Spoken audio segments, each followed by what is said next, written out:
You think about the idea of growing up in a single-parent house, which I grew up in, which you grew up in, and having an adverse feeling for authority, right? Your father's gone, so you're like, I hate my dad. Well, nobody tell me what to do. I'm the man of the house. And then you hit the street and you run into a police officer, and his first thing is, put your hands up, freeze, shut up. And you're like, excuse my language, everybody. You're like, fuck you. Right? So that interaction causes people to lose lives. So hit that like button. So Jayz over the weekend, they did a conference. It was Robert Kraft, Meek Mill, Roger Goodell, the whole Inspired Change advocacy movement. And he comes up with this theory, and he says it with so much confidence. He swears he was dropping a gem, where he's like, if you grew up in a single parent home, most likely you have an adverse relationship with police and authority. And I'm like, they need to stop letting him talk, because the more he talks, he exposes not only how compromised he is as an individual, as a businessman, but how ignorant he is. You know, now this is a high school dropout, mind you. We never cared because he was a good wordsmith, you know, he was a good lyricist as a rapper, and he made a lot of money. So we never cared. And we always make fun of uneducated folks out here in the streets, and we always make fun of, you know, GED certified people, but for some reason it's okay for him to be a dropout.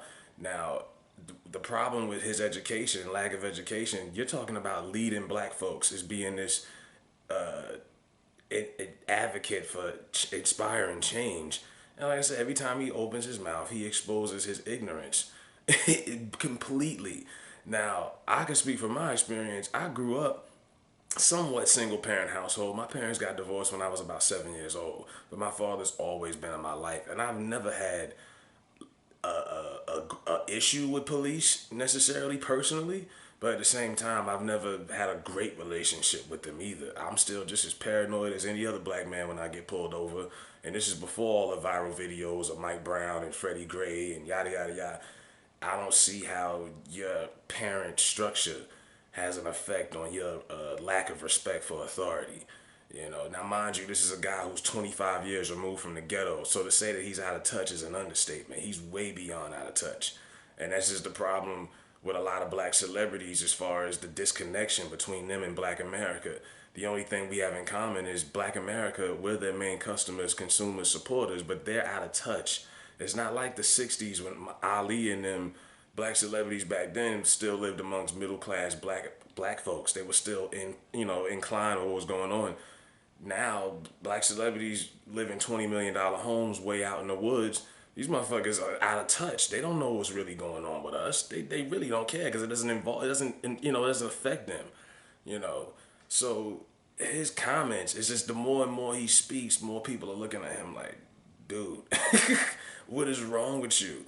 And that hair, I think he's growing that hair to try to make himself seem like he's with the struggle. I'm like, no, your hair is a struggle at this point, my nigga.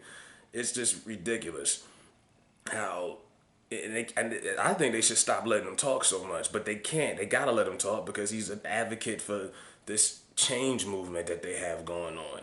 And like I say, I grew up on his music. I still listen to his old music, you know, at the gym, whatever, but I can separate the artist from the businessman and the overall human being, and he just exposes how compromised he is. It's like no way you believe what you just said out of your mouth. You grew up in a single parent home with your mother and your siblings, and look how you turned out. This is Mr. 99 Problems, but a bitch ain't one. He stole that from Ice-T, by the way, but this is the guy who's always took shots at the police in his record, and now you sitting here trying to, create this, trying to play like this neutral field between cops. And my solution has always been we need more black cops who can relate to black folks, who look like us, who can relate to us in our neighborhoods policing us, instead of having these people from all over, the place in the hood who are scared, number one, who can't relate to us, don't know how to speak to us, and first thing they do, they get scared and pull their gun. We need more people that look like us policing us than, outsiders. That was always my solution, but he thinks it's because, don't get me wrong, the black family structure is important. They've been destroying it since slavery, but even up until the 60s and 70s, it was a lot more black family homes with two parents than it is now. It's decreased slowly since, both my parents grew up with both their parents in the house. But look at most baby boomers grew up like that. But Gen Xers and millennials, as it's gone down from generation, now it's normal to have one parent in the household. Being a millennial, by the time I was growing up, it was normal. You know, almost every kid in my block, it was just them and their moms or them and their pops. It's become normalized now. So it is a problem. The single black family structure is something that's been normalized, so we don't realize how fucked up it is. But at the same time, it doesn't have anything to do with lack of authority or our relationships with police officers. Black folks have never had a good relationship with police authority. You know, it goes back to when the original cops were slave catchers and overseers. We've never had a great relationship with them. It has not, even when we had the black family structure intact. So yeah, Jay's full of shit. And like I say, this was what, Saturday. You know, I'm just now getting around to it, but that's my opinion on how I feel about it. And Jay-Z fans, I mean, fuck y'all. If y'all the ones who want to be in denial and want to keep covering up for him. Like I say, I'm a fan of his music too, the old shit. But I'm not, no one is exempt of criticism. And this is like X said back in the 60s, celebrities should not be our leaders. What other group of people have celebrity? Do Jewish people rely on their celebrities to speak for them and their social issues? Mexicans, Asians, white people? No, only us. Why are we so stuck on celebrity? Ask yourself that. I'm out, man.